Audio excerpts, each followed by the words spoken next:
Hello, I'm Candace Chow, and I have served on the school board of District 65 for about 7 years, from 2013 to 2020, earlier this year.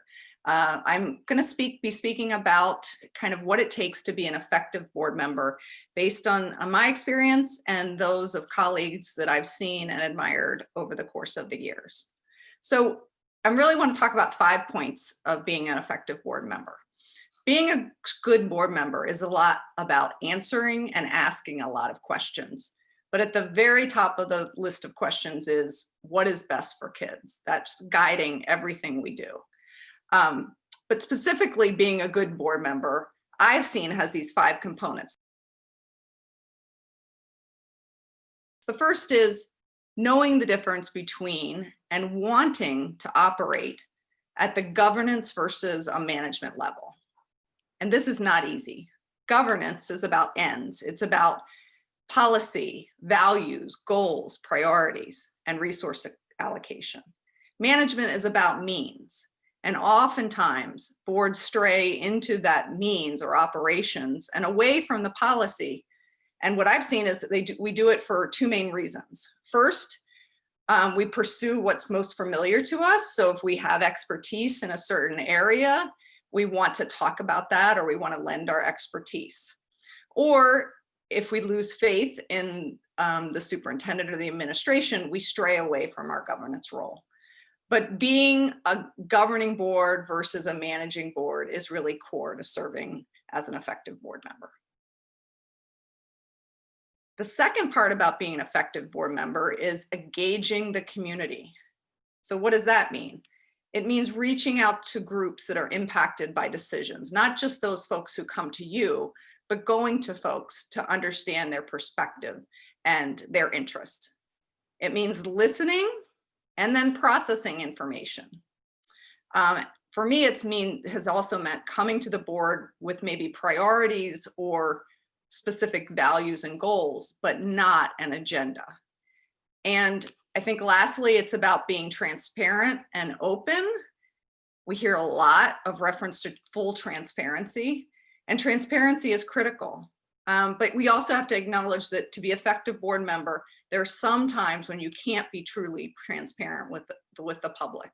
And that's related to personnel issues or potentially bargaining issues, which are both critical aspects of being an effective board member, because you're working with and trying to make the most of the staff and the administration and the resources that you have. So the third piece I have around effective board membership is effective board members, in my mind, engage in a dialogue as a board with inputs from lots of stakeholders and staff and community. But I'll stress the part about engaging in a dialogue. We take responsibility for, in a board meeting, explaining our thinking and our perspective. We bring our personal experience, and we know that that's relevant and important. And yet our policies that we form are based on a broader set of inputs and evidence from lots of different stakeholders, lots of different places. Our meetings are in the public and they benefit the public, but they're not for the public. And this one was hard for me to get my head around in the beginning. Of course, we're there to serve the public, but in a board meeting, when you're operating in public, you're still there to thoughtfully engage one another in decisions based on inputs that you get from the community, from the administration, from your employees, from educators, etc. But you're there to thoughtfully engage one another and to make decisions so that you can grow and reach consensus wherever possible on these issues and learn from one another. And so you also know where each other is coming from as you move forward to getting the impact that you want, which again is what's best for kids.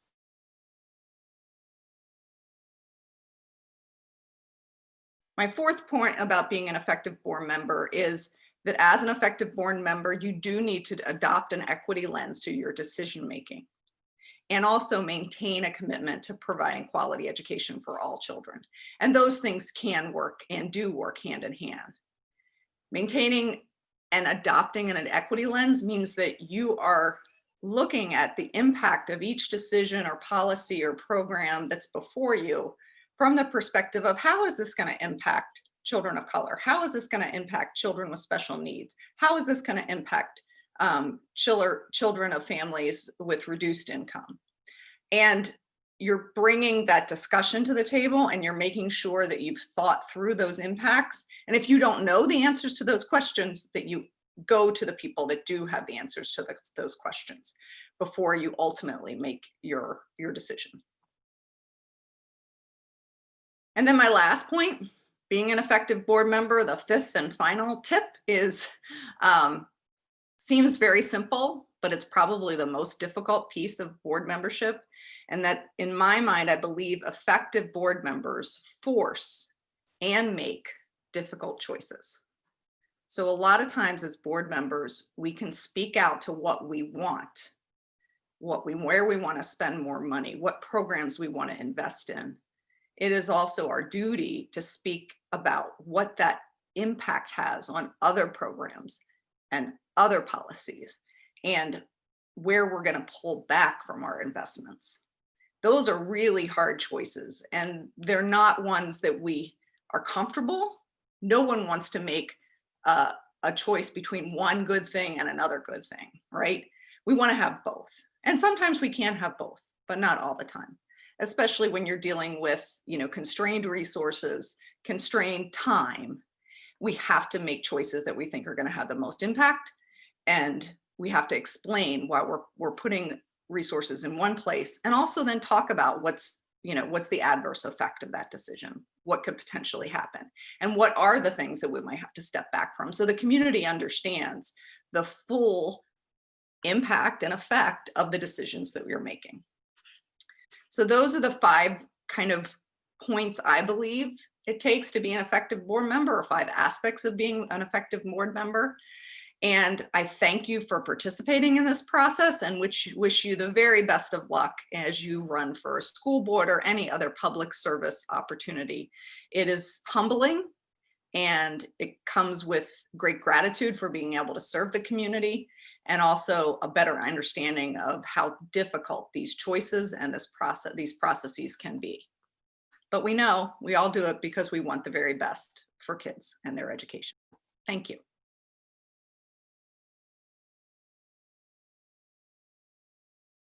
Hello, my name is Omar Brown.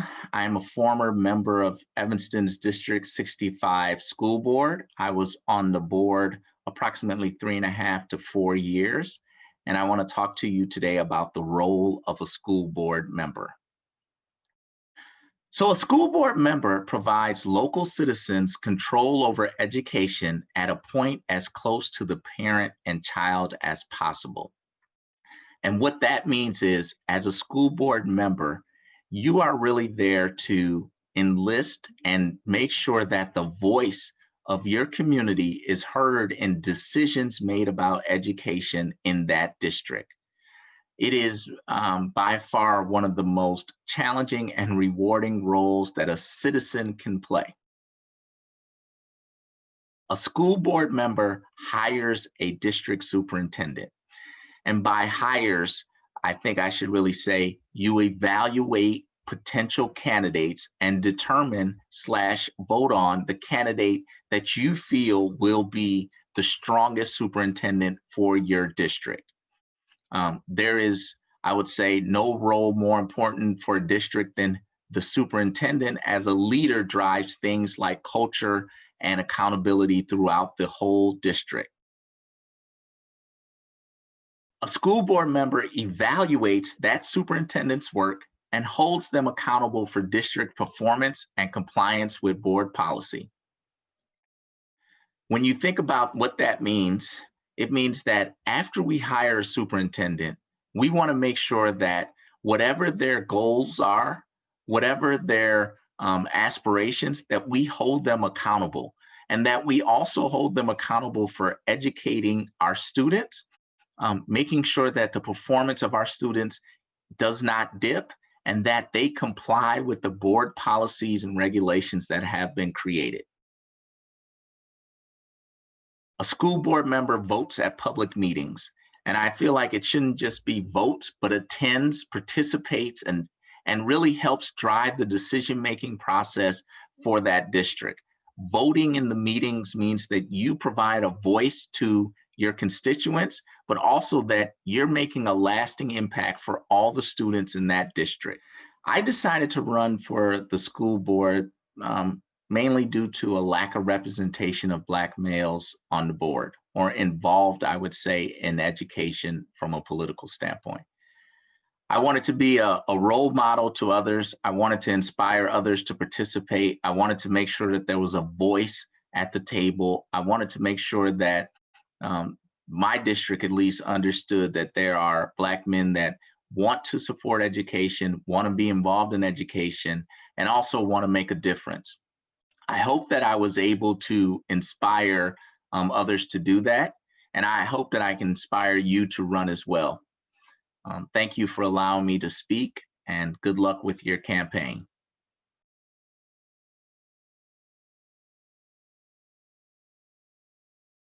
My name is Jonathan Baum. I've had the privilege of serving on both Evanston school boards, the District 65 Board of Education from 2003 to 2007, and the District 202 Board of Education from 2011 to 2019.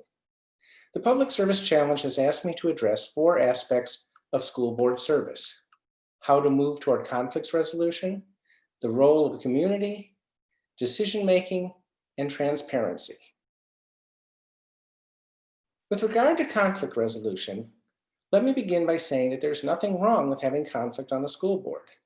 To the contrary, if the complex, serious issues that a school board confronts are to be dealt with in all their seriousness and complexity, conflict is inevitable.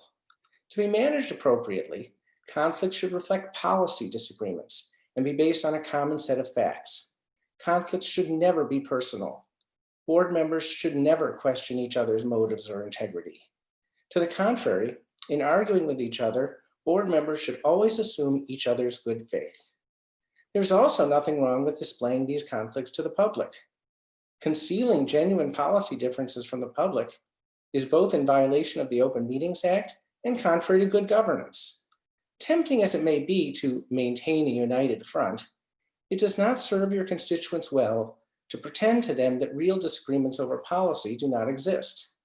It is condescending to assume your stakeholders cannot handle this. Conflict should be resolved by thoughtful, courteous argumentation. Sometimes this will be quite time-consuming, but conflict resolution can't be rushed. Ideally, conflicts will be resolved through consensus, but often this is not possible, and the conflict must be resolved through a vote by a divided board. There's nothing wrong with this. But those on the losing end of a vote, while they can continue to express their opinions, must respect the authority of the board's decision the same as if it were unanimous.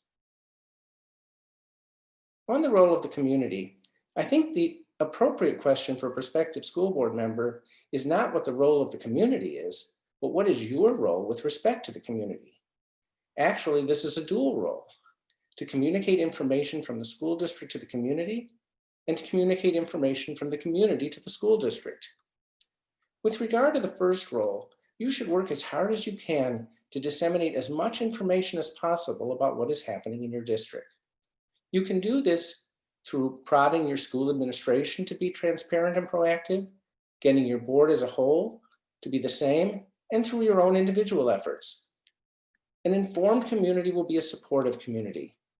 While it is tempting to disseminate only positive information, trust your constituents to be able to deal with the same hard facts you as a board member have to.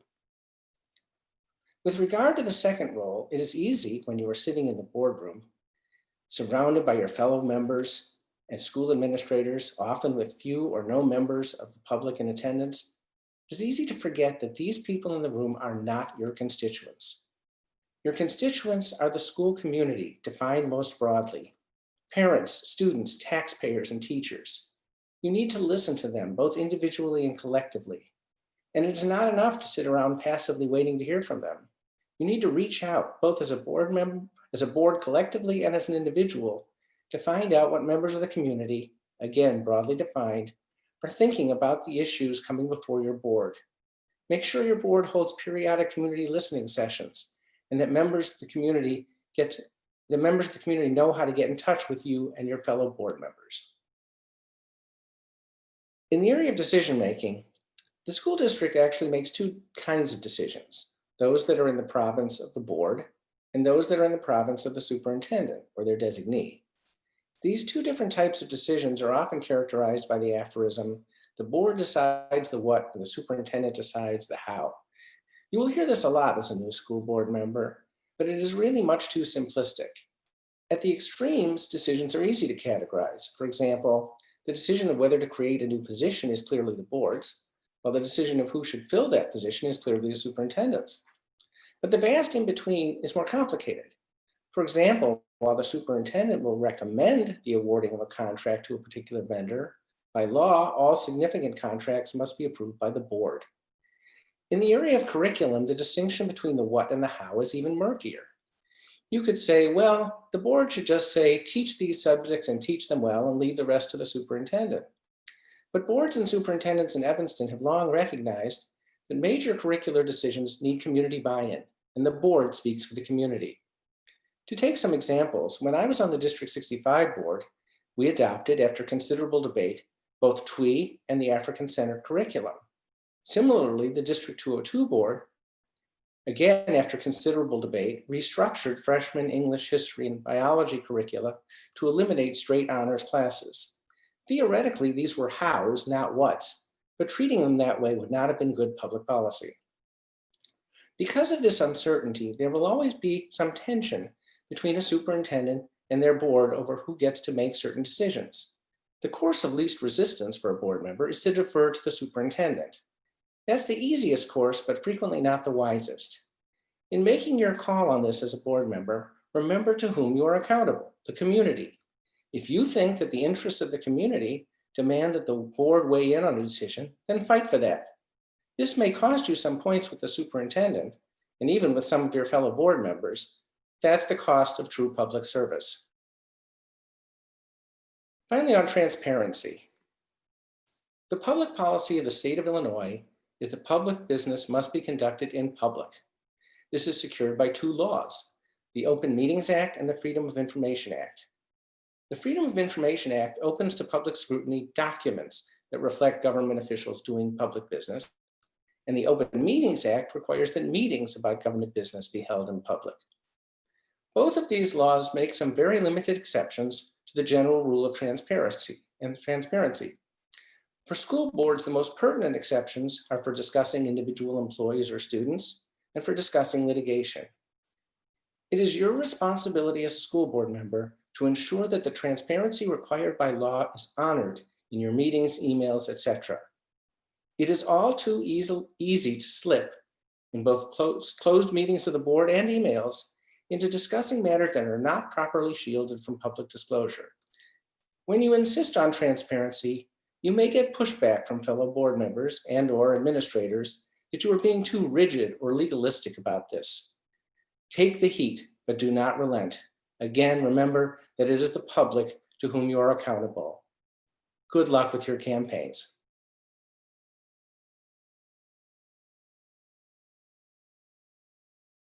I'm Margaret Clausen. I'm the superintendent in School District 69, which covers Skokie, Morton Grove. And I've been in public education for over 25 years, working with school boards in a variety of capacities, and as superintendent for the last 6 years.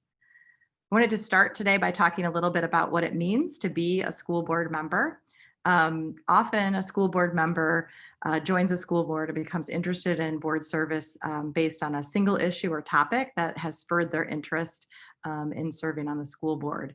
And then once elected to the school board, they may very well be surprised by the depth and the breadth of the role and how their particular issue fits into the greater overall operations of the district, and may not have the prominence or significance that it did for the individual board member. And so when running for school board or considering being on a board, you have to recognize that you're going to become part of a bigger overall organization and operation. The school board's work is based on really an annual cycle that's grounded in a highly regulated process.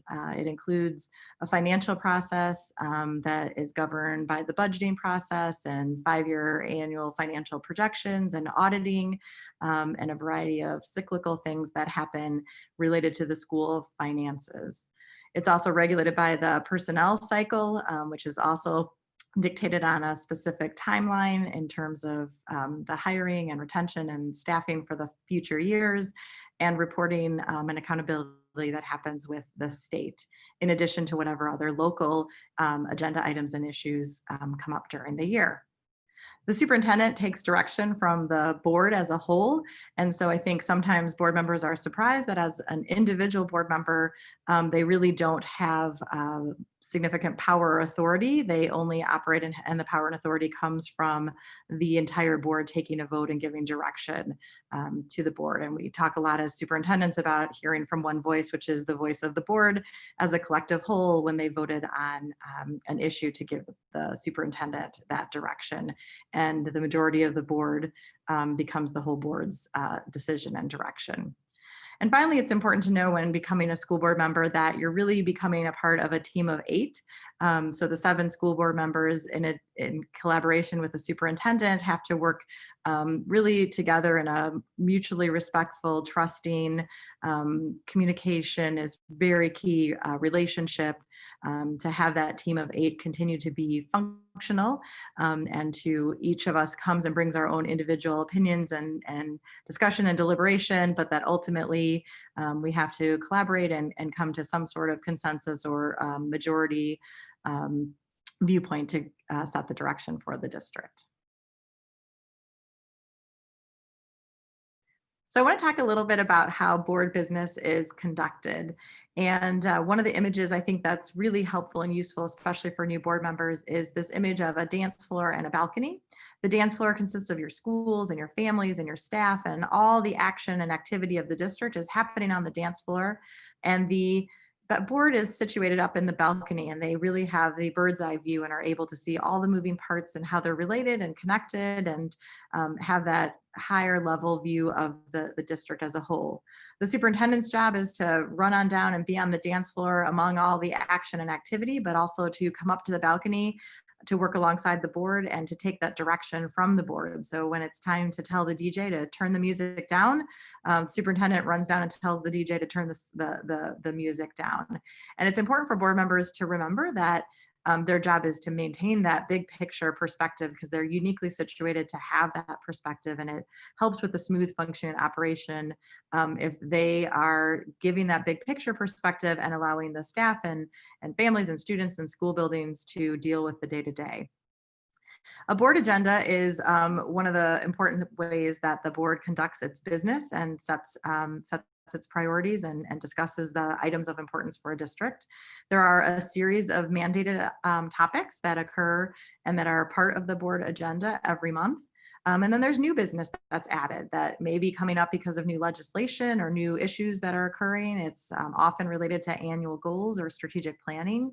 And it can also be by board member request that there's something a board member wants the district to investigate or look into or report on.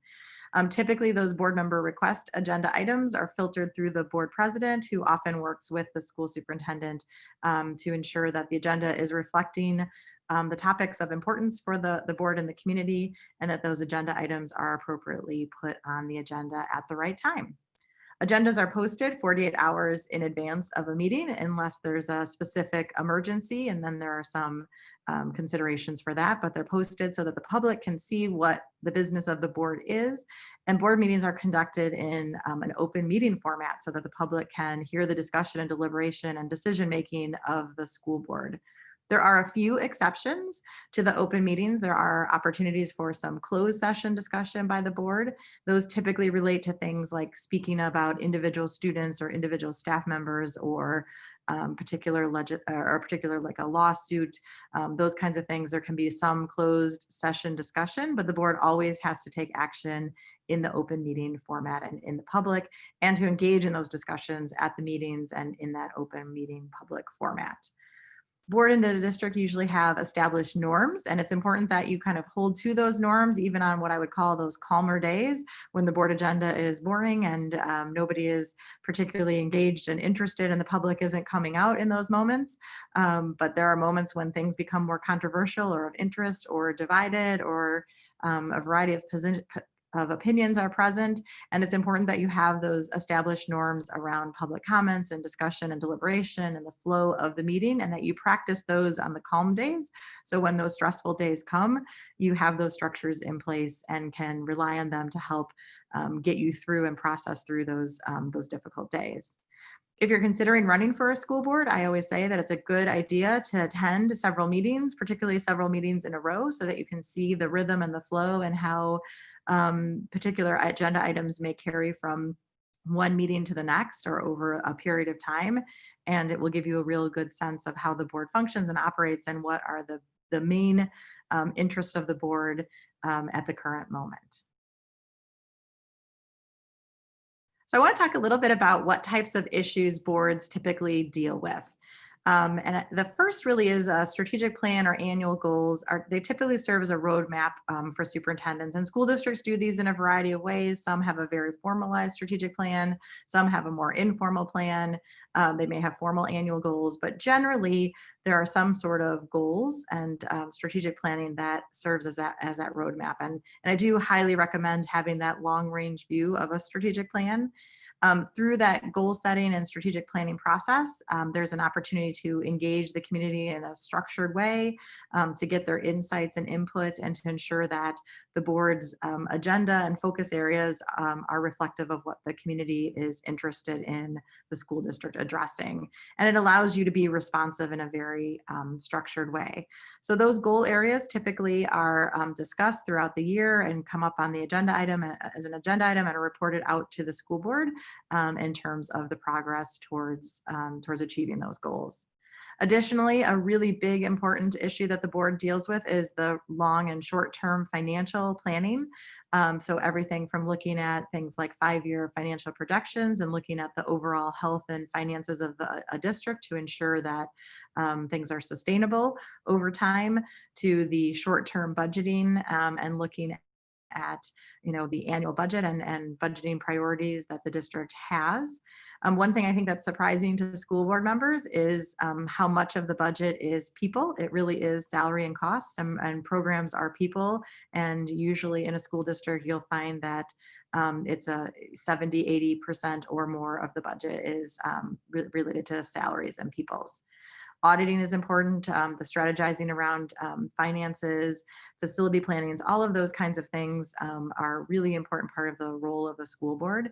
And within that financial piece is being responsive to taxpayers and being good stewards of the tax dollars that are in your care. Another big piece that school boards are involved in and concerned about are the state laws. Most of those come through school code and dictate and regulate and mandate what the school system needs to be doing. And so that often then flows into the board policy, which directs how the school district is going to operate and function. And so the school board really has an interest in the legislative process and what that means and what the laws, how they unfold and how they impact the local school district.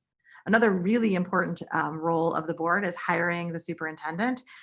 Technically, that's the one person that they are responsible for hiring, and then they give authority to the superintendent to pull together and bring together their administrative team and do the hiring within the district. So the superintendent is a key hire and a key person for the school board, and allowing that person to do the day-to-day job and to work on that dance floor and do that day-to-day decision making is really important.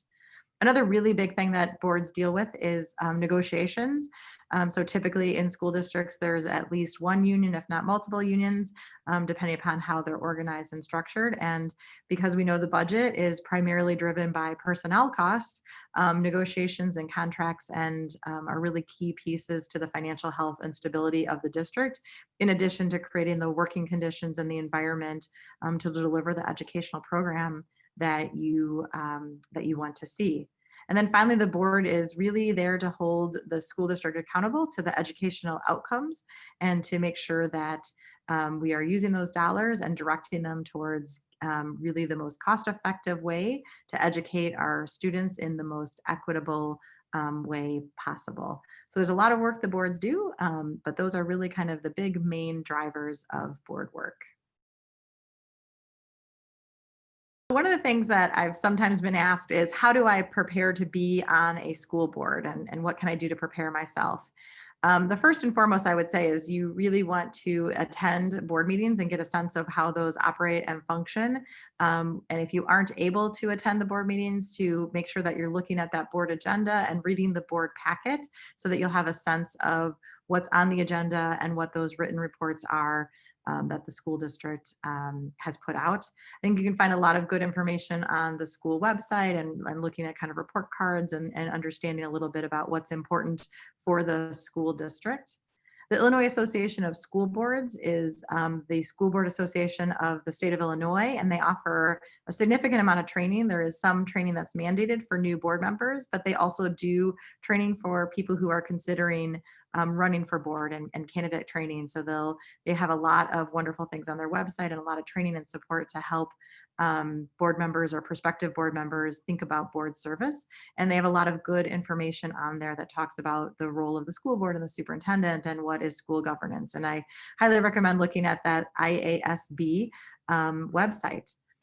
The other piece I think that's really important is to be engaged in your school and your school community as much as possible. So as you're thinking about running for school board, if there's opportunities to join a committee, focus group, be part of a survey, when you see those invitations come out, it's good to get involved in some of those pieces. It will help you to interact with some of the issues that are pressing in the district and some of the staff that's working in the district and get a sense of what is important to the community so that you are fully equipped to be a school board member. I'd like to finish up by talking about the keys to being a successful board member. And I think one of the most important things that board members find is key to success is remembering that they really represent the community and they represent all students. And often school board members do have children who are in the schools. And sometimes what is potentially good for your child or what you individually may like might be in conflict or might not be in the best interest for the overall district. And so sometimes the decisions you're making, individually may not be great for your own particular individual child, but are really needed and necessary for the entire school district. And so I think that's an important piece to remember, that you have this responsibility to all the children and all the families in the district. I think another thing that's a key to being successful as a school board member is that you'll receive a board packet every time there's a board meeting. And you want to make sure that you read that packet really carefully and be prepared. Do your homework so that you've read the written reports and come into those board meetings having that baseline of knowledge. We also talk about if there's questions when you're reviewing that, it's always good to ask staff and get information ahead of time. It helps make board meetings better if they know what questions are coming so that they can have that information available for the board as they're making their decisions and deliberating. In addition to the scheduled meetings, it's important to be aware that there's the potential for various subcommittees, committee meetings, committee of the whole kinds of meetings. There's different ways that school boards conduct their business, but there's often smaller groupings that work together. And so you may be asked to be a part of a committee or represent the district and the board on a particular, even with a particular organization. And so special meetings get called. You just want to get a sense as you look at the board agendas, you can tell kind of how often they have those kind of meetings, but be prepared to have some involvement in some of those pieces. Every few years, you'll have negotiations and contract negotiations, and board members help to serve on those teams. Strategic planning usually comes up every several years, and goal setting, and so board members may serve on those. So you want to be prepared with your time for those, and you may want to ask and look, ask other board members what kind of time commitment that is. I also think it's important to keep an open mind. So board members really have to be good at listening and hearing what the community is saying, what staff is saying, read, research, understand, so that they can make the best deliberations and discussions, and have that open mind to considering what may be best for the students in the district. I also think that reflective listening is important, and I compare that to instead of reactive listening. So when we are in reactive listening, we're thinking about our next point or our argument or our position. When we're in reflective listening, we're really trying to hear the message, gather a lot of information, understand an issue from a variety of sides. And as a school board and a superintendent, as district leadership, that's our charge, is to really try to understand the full dimensions of an issue before we make decisions. And the other piece that's really important to being a successful board member, and boards do a good job of establishing what are the communication norms and procedures, how you want the superintendent to communicate with you, what kind of weekly updates do you expect, when do you want a phone call or a text message, and it gets back to being that part of that team of 8, that you want to have good, trusting communication relationships, so that everybody is operating and has the information that they need to make those decisions.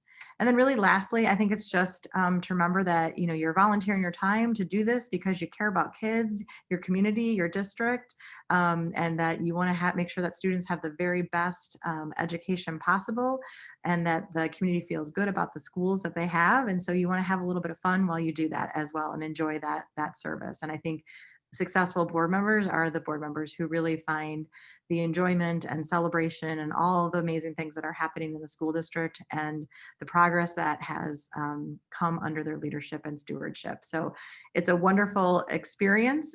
We need quality school board members to help our schools operate at the optimal level.